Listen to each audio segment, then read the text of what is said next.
Antipodes, it means penal colony at the bottom of the world and really good water. And if you feel those fuzzy bits coming up to your nose, those are angels kissing you. So thank you very much, Antipodes, for sponsoring this episode and keeping us well hydrated. Now, on with the show.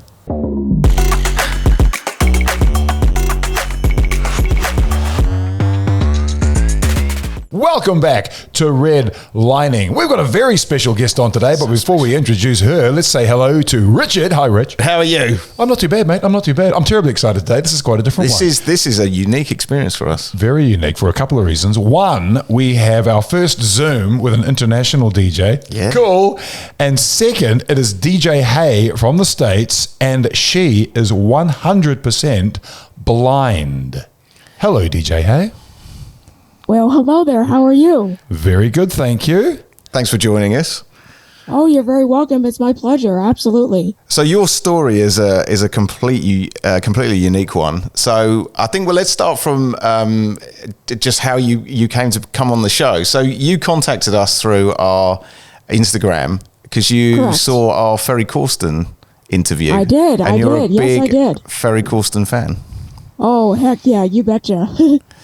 So just talk about Ferry Corsten sort of introduced you to. So we should point out that you're a trance DJ, okay? Yes. So there's a lot of background to go into, and I'm sure we will go into that. But let's just talk about trance. What is it about trance that makes it your sound?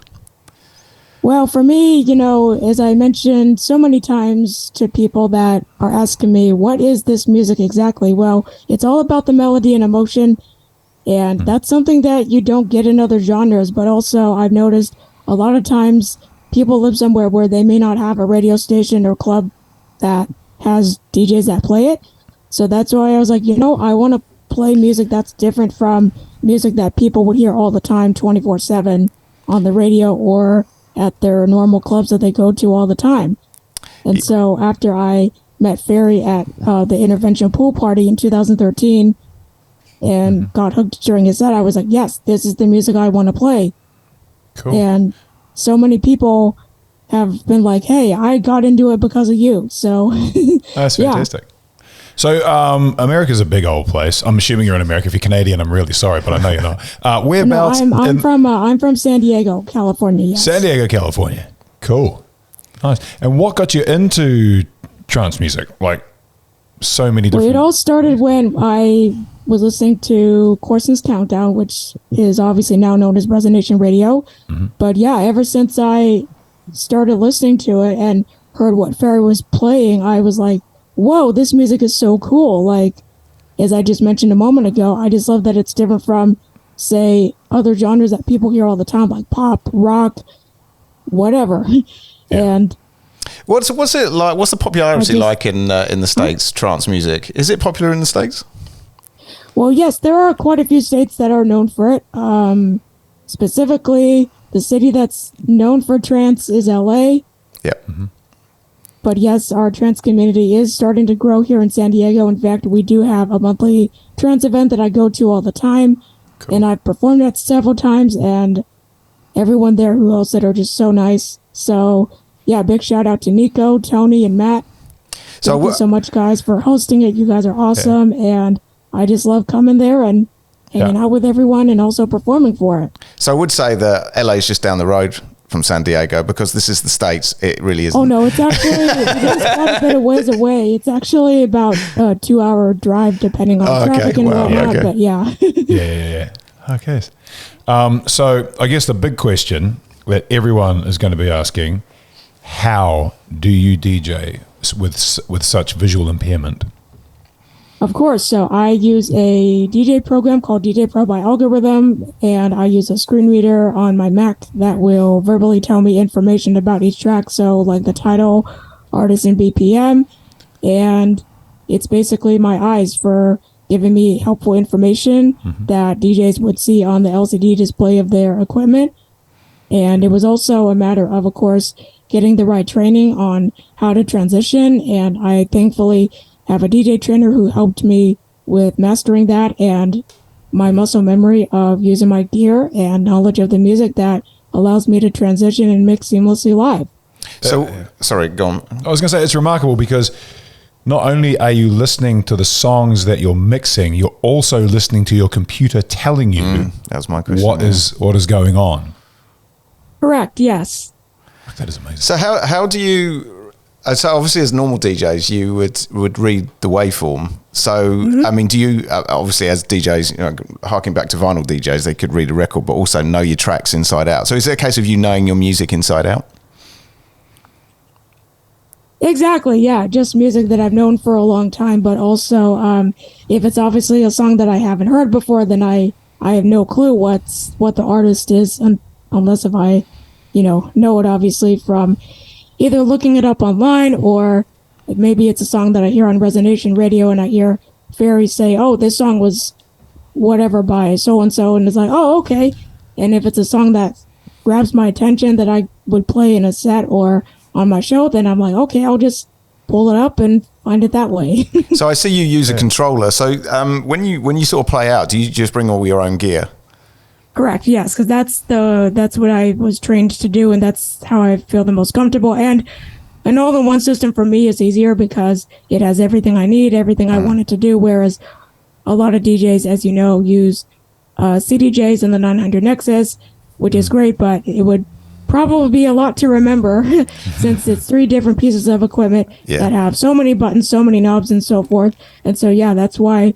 For me, a controller is just the best way to go. Yeah, it's incredible actually, because even like controllers, there's a lot of buttons on it, and obviously you've been using it for a long time, but still you need to sort of feel your way around the, know the controller inside out.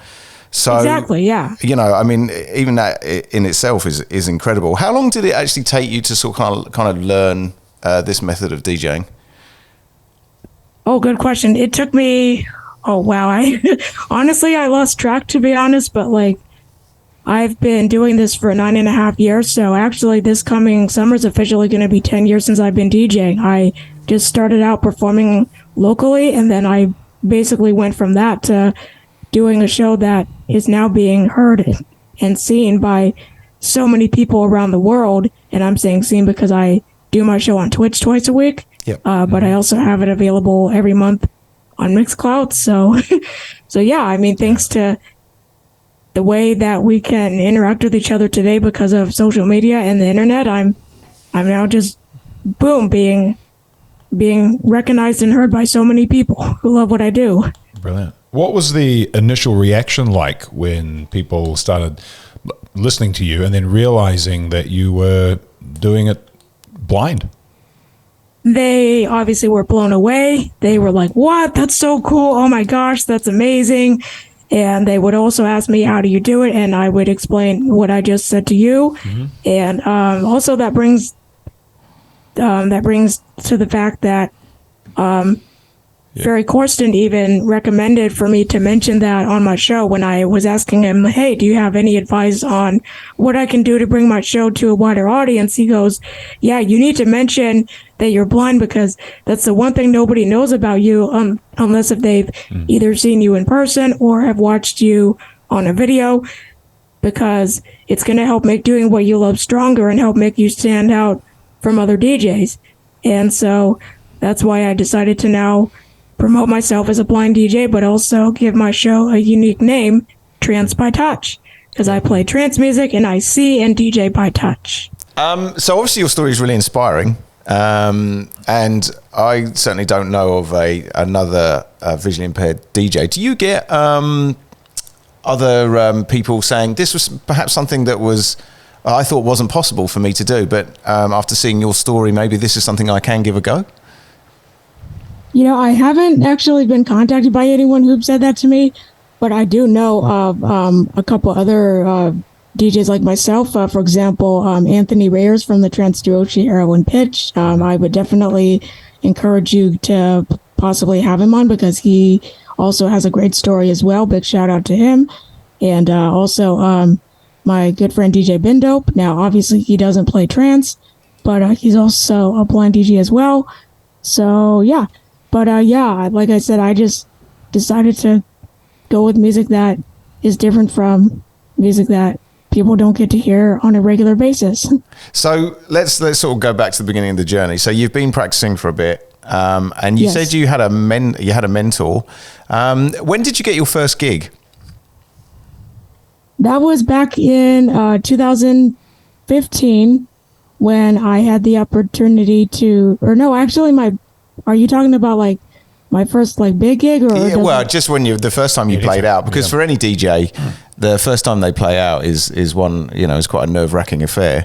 Whether they play within in front of like 10 people or 100 people, whatever it is. Well, actually, my first gig that I did was actually in 2017 when I had the chance to perform at the Belly Up in Solana Beach. That's a big name venue. And check this out. I was the very first blind DJ to perform there. Because the promoter who booked me got on the mic at the end and he goes, "Hey guys, I just want you to know that DJ Hay is the very first blind DJ to perform here." And I'm like, what? I wasn't expecting him to say that. How many people were there did you perform in front of? Oh, wow. There were so many. Yep. I don't know how many exactly, but yeah, it was quite a lot. Cool.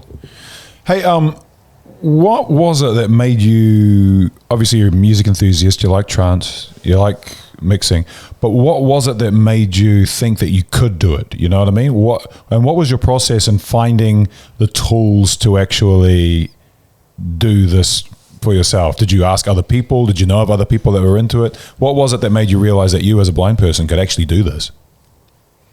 Well, from just hearing DJs like Ferry, but also some of my DJ friends, I just was like, yes, this is it. I want to do this because, you don't have to have sight to do what you love. You don't have to have sight to accomplish something, because there are ways that you can make things accessible, and DJing I think is one of them. And so many people are like, well, how the heck are you able to do this without sight? Because I'm looking at the screen, I'm looking at the crowd, this and that.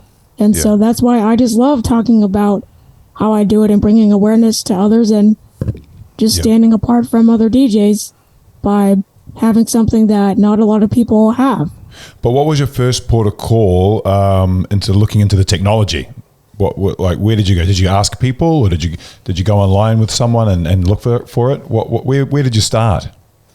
Well, it actually all started when I was at Guitar Center one day, and I met this really nice gentleman by the name of DJ Taylor Michael. Big shout out to him. He's my DJ trainer actually. And when I met him and just told him, hey, here's what I want to do, he just was like, okay, cool. I know exactly what controller would work best, because he worked as a sales associate at the time. And then ever since he helped me buy it, that's when my mom actually, because she met him too, and she was like, hey, would you be willing to give her one-on-one DJ training and show her not only how to use it, but also just help her along the way with giving her great tips on pursuing her career? And he was like, yes, of course. And it went from there. Awesome. So you were featured on a news article. Was it for CBS? Yes, it was CBS 8 San Diego. Yeah, so I had a watch of that earlier, which was really cool. But there was a mention of the great Casey Kasem. Now, I know who Casey Kasem is, and Daryl knows who Casey Kasem is, but a lot of people might not know who he is. So he's a very famous radio DJ in the US, and he has. Unfortunately, though, he passed away in 2014. So rest in peace. Yes, indeed. Oh, I didn't know that. Yeah. Unfortunately, but a very distinct voice. Is featured in many films. But how did that come about? Well, that was in 2006, actually, when I attended a career training program for the blind, and they were asking me, what do you want to do? And I said, I want to be a DJ. And I said, by the way, there's this DJ I'm a huge fan of. His name's Casey Kasem. He does this weekly radio show, and I've always wanted to meet him. And so I gave them his contact information and just kind of hoped for the best sort of thing. Didn't think much of it. Yeah. And then sure enough, one day I was working on one of my assignments, and the director of the program walks in and she goes, hey, Heather, guess who I contacted today? And I was like, what? Because I kind of knew what was coming, what was happening. And then she gave me a hint. She's like, his last name starts with a K, ends with an M. And I'm like, what? Are you serious? And so, I got to go to his studio and listen to him record an episode, and we stayed in touch ever since. And it was just so cool because I knew he was really busy. But yeah, I just appreciate that he took the time to stay in touch with me and that he motivated me because of what he always said at the end of his show. Keep your feet on the ground and keep reaching for the stars. Mm, yeah. That's cool. We were having a conversation about Casey Kasem before we started the podcast, and we were thinking about what sort of stuff he's done. So I remember him from Ghostbusters, but I always thought there was, in the back of my mind, there was a Scooby-Doo connection, and then Daryl said he was the voice of Shaggy. Yeah, he was Shaggy. Yeah. Zoinks! So cool. Yeah. Zoink. It still brings back childhood memories. Absolutely, yeah, it does. For sure. So where are you hoping to take this? Like, are you just states bound? Would you like to maybe travel a little bit more around the States? Because we here in New Zealand forget that America's a fucking huge country. So where do you want to go with this? What's your hopes and dreams? Oh, I would really love to perform at some of the big name events and clubs that Barry Corsten performs at, like Illuminosity, Tomorrowland, Dream State. And check this out. When I went to Dream State for the first time a few years ago, so many people knew me. Like, they were just coming up to me out of nowhere and going, excuse me, are you that blind DJ I follow on wherever, Instagram, that plays trance? And I'm like, yeah. And there were literally like 30,000 people there. And I'm like, okay. But yeah, I would really love to, perform at those events. And another DJ that I would really love to perform with someday and meet is Star Picker. Big shout out to him. He does amazing uplifting trance. He's definitely on my list as well. So yeah, I would really love to perform at events around the States. I'd love to perform at some events abroad. So if anyone's listening to this or watching, and if you happen to know of anyone hosting any events where they might need a trance DJ, please feel free to hit me up. Well, we know a trance promoter, don't we? We do. Yeah. We do. If you want to come over to New Zealand, we definitely know a trance promoter. Yeah. Okay, great. So as far as playing out is concerned, how often do you play out at the moment? Do you sort of play out every week? Do you have a regular residency anywhere, or do you tour the country at all? Or? Well, I don't have any residencies at the moment, but that's why I'm getting the ball rolling right now with contacting different clubs and venues to get some opportunities. I do a residency virtually, because like I said earlier, I do my show on Twitch twice a week. So if you guys do want to tune into that, I would recommend you follow me on Twitch at twitch.tv/DJ Hey Official. Cool. We'll put that in the comments below. We will. Very good. Definitely.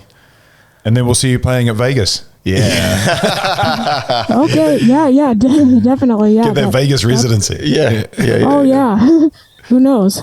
We had, speaking of Vegas, we had Paul Oakenfold over a couple of weeks ago. So we got the opportunity to talk to him. And I had a chat to him about his Vegas residency.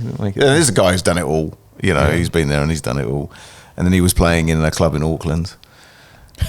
He's done it all now. Nice. He's definitely done it all great. now. Yeah. That's awesome. Yeah. So who are the people who support you on your journey?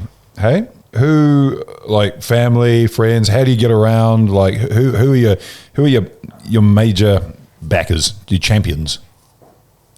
Oh wow, I have so many people around the world giving me love, and I really appreciate that. To name a few, big shout out to my good friend Margaret from Seattle. Shout out to my good friend Dustin from Seattle as well. Also to my DJ trainer, of course, DJ Taylor Michael. Yeah, there's too many to name. Good on you. Who drives you around? Well, sometimes my DJ trainer does, because he's attended some of my shows. And just whoever's available to give me a ride, especially to bring my equipment to and from the club. So obviously your mum is one of your biggest supporters. Does she get to see you perform quite a lot? Is she into trance music?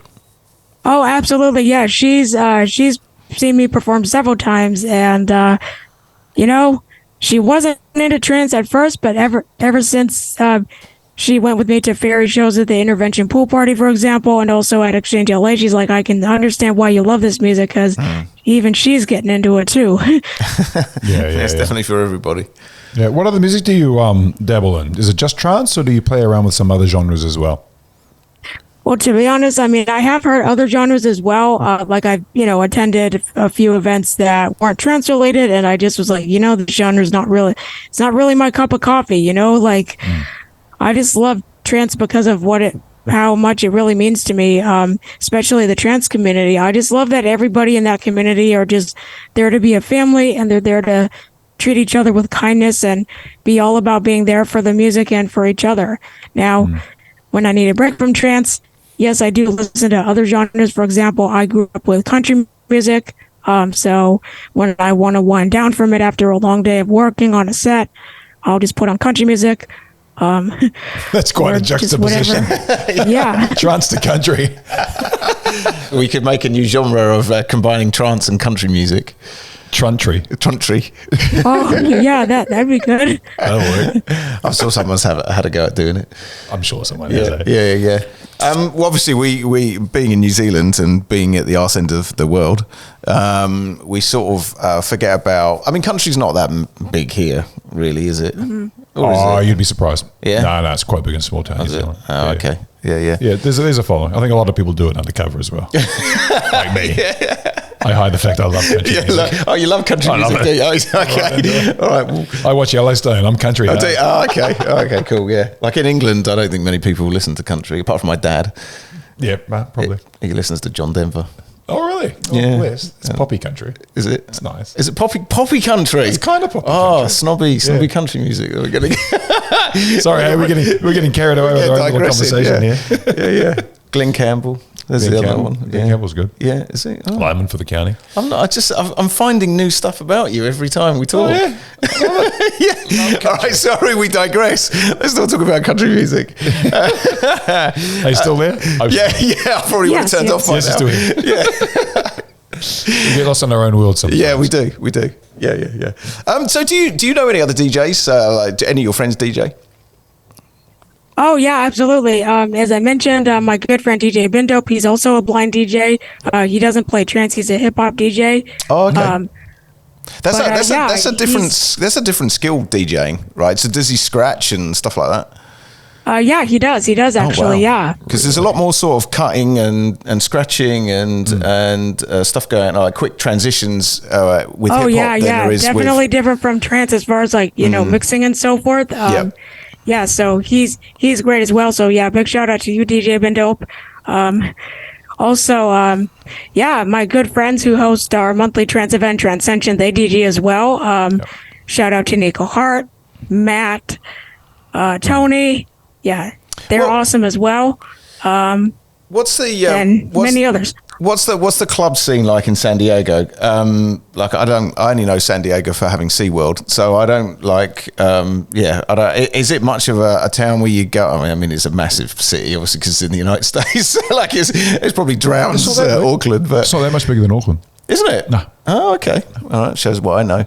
So, is there much of a sort of like a party community in San Diego, or do you have to go to LA? Oh, absolutely. Yeah, we do have a party community here.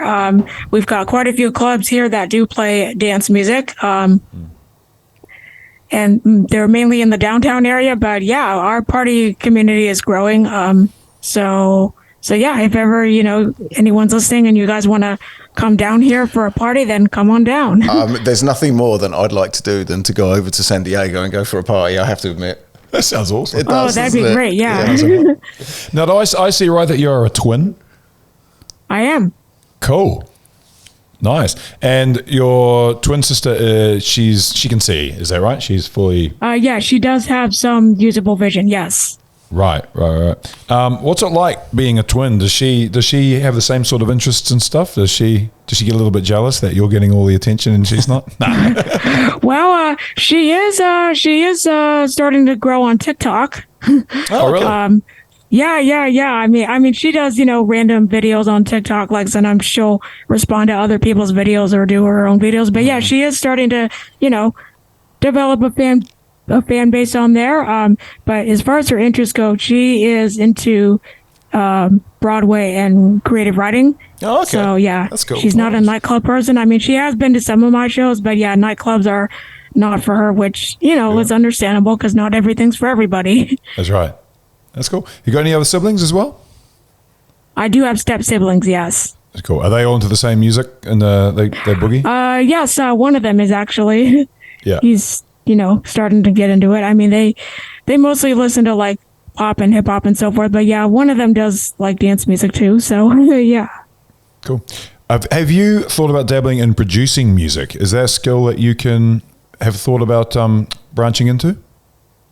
I am definitely thinking about it, just not at the moment, since right now I'm mainly focusing on growing my passion for DJing and just bringing awareness about me being a blind DJ, since not everybody has met somebody with a disability in the entertainment industry. But yeah, down the road when the time is right, that is definitely something I'm considering, especially since my goal is to perform at the big name events like Fairy. And I know that at those events you do need to have your own stuff out. Are you in contact with Ferry Corson? Do you message him or ask him for advice? I am, as a matter of fact. Yes, I am. And check this out. So I have a cool story, actually. It was at one of his shows one night when I was getting ready to leave, right? And all of a sudden, I hear this voice next to me go, "Hey, what's up?" I recognize you, and I immediately knew who it was. But for a minute, I'm like, wait a minute. Is that a random attendee in the crowd, or what the heck's going on here? But I turn around and I'm like, oh my gosh, it's so good to see you, whatever. And he was like, hey, thanks for coming. And he goes, if ever you're going to be coming to any of my shows, let me know and I'll arrange for you to be near the stage. Oh, wow. Where it won't be so crazy for you. And cool. And yeah, ever since then, that's what he's done. And he's even taken the time to check out some of my mixes and has replied to some of my messages when I would like hit him up to just say hello or whatever. So yeah, big shout out to you, Ferry, and would love to see you back in Southern California soon. He's a bit of a legend, isn't he? He is. Yeah. Do you guys get some big acts popping down to Southern California? Like you got Ferry and who is that scene quite big? Do you get a lot of the internationals popping in? Yeah, we do have quite a lot of big names. There's so many to name. So, but we have Ferry, we have Armin, we have Marcus Schultz. All the veterans basically. Yeah. So San Diego doesn't get forgotten. They don't all just go to. Absolutely, yeah. It's because they want to go to SeaWorld. The SeaWorld's still there. I thought they closed down. Oh no! They've taken the orcas out, probably. I think so. Yeah. Yeah. Oh, fascinating. Yeah, cool. All right. Well, look, what's the future hold for DJ Hay then? Where do you see yourself in about 5 years' time, 5-10 years' time? Oh, good question. I would love to see myself performing, hopefully around the U.S. and then eventually outside of there. So yeah, that would be great to really start getting booked at the big name clubs and events and all that good stuff. So yeah. Well, if you make your way to New Zealand at any point, we'll certainly hook you up with a promoter that we know. Yeah. And hopefully get you on a gig here. But don't expect big crowds here. I'm joking. Hey, you know what? Whoever I perform for, I don't care. I don't care if I get booked in the main room. I don't care if I get booked in the small room. I just want people to come and have a good time with me during my set. I mean, yes, I would love to get booked in the main room, like, just like Ferry and whatnot. But as of for at the moment, hey, whatever room you have available, I'm perfectly fine with. Well, the trance scene over here is very niche and quite small. But one thing I would say is the trance fans over here are very passionate, and we've met a lot of them, and they certainly. I don't want to say they take trance seriously because it's not a serious business, but they are very passionate about it, and they dress up and they make signs, and they certainly put 110% into it. So good on them. So I think you'd certainly fit in over here, that's for sure. You were saying earlier on that you do a bit of support work for other people with disabilities. Is that right? Yeah, absolutely. I do go out and support other DJs. To be honest, though, there are a few other blind DJs, but not very many of them play dance music, which is perfectly fine. But But yeah, I mean, I just, I love bringing awareness about the music that I love playing because, as I said earlier, not everybody gets to hear it because of the fact they live somewhere that doesn't have it. Yeah. That's cool. Well, listen, DJ, hey, this has been inspirational, to be frank with you, and I think you are a very inspirational person and a fantastic story. And thank you very much for reaching out to us and coming on our show. Oh, not a problem at all. And thank you so much for agreeing to have me on. I really appreciate it because I really feel that it's going to open a lot of great doors for me in the future. And I hope to be able to perform at a gig in your neck of the woods and to just have a few drinks and to hang out with you and rock your body rock, as Ferry Corson would say. It's a pleasure. That's what the DJ does. You know what I'm saying? That's why Rock Your Body Rock is one of my favorite tracks from him. That's what we're there to do. Yeah, 100%. Awesome. Yeah, no, it's been brilliant to talk to you. I hope to see you over here soon. Oh, absolutely, yes. And I do want to say for anyone out there who may be struggling with trying to pursue whatever they want to pursue, don't listen to those that will try to bring you down. And just remember what Casey Kasem always said, keep your feet on the ground and keep reaching for the stars. What a fantastic way to end it. Thank you very much, DJ Hay, and all the best for the future. You're very welcome. It was my pleasure, and thanks for having me on.